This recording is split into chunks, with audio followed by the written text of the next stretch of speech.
On enchaîne avec Bayonne-Grenoble. Grenoble, un promu, on le sait, au parcours incroyable et malgré un passage à vide ces dernières semaines, Loïc Lebras, les Grenoblois conservent une infime chance, infime certes, mais une chance de se qualifier pour les phases finales. Oui, c'est vrai, mathématiquement, Isabelle, tout est encore imaginable. Mais cela supposerait pour les Grenoblois de remporter les 3 derniers matchs avec le bonus offensif. Autant dire, mission quasi impossible pour les joueurs de Franck Corillon et Fabrice Landreau, qui, malgré leur décontraction apparente, ne sont pas venus sur la côte basque en vacances. Et ce sont les Grenoblois justement qui se mettent en évidence dès le coup d'envoi. C'est la première action du match. Regardez la percée de Nigel Hunt qui signe son retour, qui retrouve Florian Ninard à l'intérieur. Gégène Bacher au soutien qui va peut-être inscrire le premier essai. Non, il est plaqué à quelques mètres de la ligne. Mais l'action n'est pas terminée. Jonathan Pélissier va pouvoir donner ce ballon à Blair Stewart qui d'un coup de pied magistral va servir Ben Hunt pour le premier essai de la rencontre après moins d'1 minute de jeu. Mais M. Marchal va demander l'arbitrage vidéo. Et regardez malheureusement le deuxième ligne qui relâche le ballon juste au moment d'aplatir. Grenoble qui n'arrive pas à concrétiser ces 10 premières minutes où ils dominent, où ils ont des occasions. Et c'est finalement les Bayonnais qui vont inscrire les premiers points avec une pénalité de Jacques-Louis Podguiter. Les Bayonnais qui remettent un petit peu la main sur le ballon. Et regardez cette action de classe de Joey Rokosoko qui sert Sam Gerber qui va s'arracher pour aller inscrire le premier essai de la rencontre après 20 minutes de jeu. Regardez la chistera de l'ancien All Black qui ouvre la porte à son ailier sud-africain. Avec la transformation, cela fait 10-0. Les Bayonnais ont vraiment repris le jeu à leur compte dans cette première mi-temps et ils attaquent de toutes parts avec une nouvelle action dans les 22 mètres. Et derrière cette action, Rokosoko qui resserre intérieur cette fois-ci. Marvin O'Connor pour aller inscrire le deuxième essai après quelques minutes après le premier. Marvin O'Connor qui a inscrit son 3e essai sur les 3 derniers matchs. Et vous avez vu une nouvelle fois qui a fait la passe décisive, c'est Joey Rokosoko.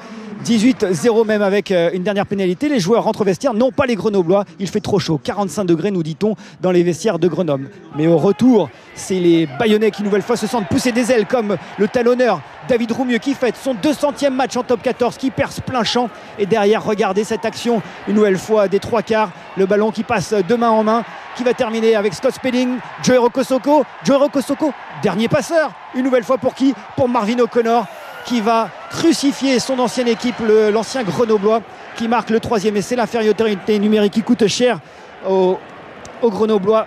23-0 après 44 minutes de jeu.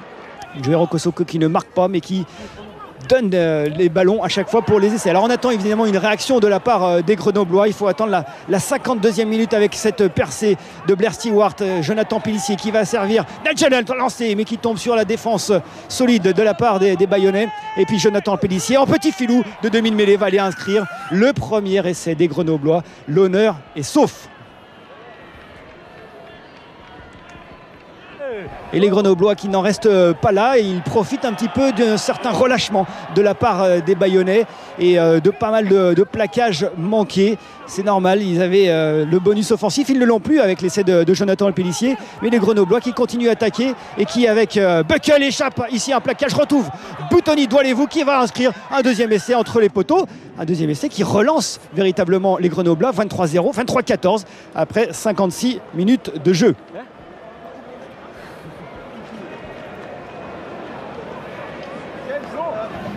Alors on a vu un essai de filou de demi-mêlée. Il y a des demi-mêlées qui font aussi parler leur puissance, comme Mike Phillips et ses 100 kilos qui s'arrachent. Un premier plaquage, un deuxième qui rafute Lucas Dupont et qui va tout seul aller inscrire le 4e essai bayonnais. Regardez la grande puissance du demi de mêlée international gallois qui résiste à Lucas Dupont qui a échappé à 2 plaquages auparavant. 28-14 à l'heure de jeu. Les Bayonnais se relancent et se redonnent un petit peu d'air. Mais les Bayonnais vont écoper aussi d'un carton jaune. Il y en a eu un première mi-temps contre Roland Bernard. Un deuxième, cette fois-ci, c'est contre Dwayne Hare. Ça profite aux Grenoblois qui n'hésitent pas à relancer depuis leur en but avec Lucas Dupont ici qui rafute Scott Spedding, qui accélère le futur Montpelliérain, qui va inscrire malgré le retour de 2 défenseurs, va inscrire le 3e essai. Grenoble qui revient à 4 minutes de la fin de la rencontre à seulement 7 points des Bayonnais. Mais Bayonne va reprendre tout de suite 10 points d'avance grâce à une dernière pénalité du jeune Hugald. Et à la sirène, les Grenoblois continuent de se battre jusqu'au bout et obtiennent même une dernière pénalité. Une pénalité transformée par James Hart qui permet aux Grenoblois d'arracher le bonus défensif. Victoire finale donc de Bayonne qui pour la première fois de la saison a inscrit 4 essais devant son public.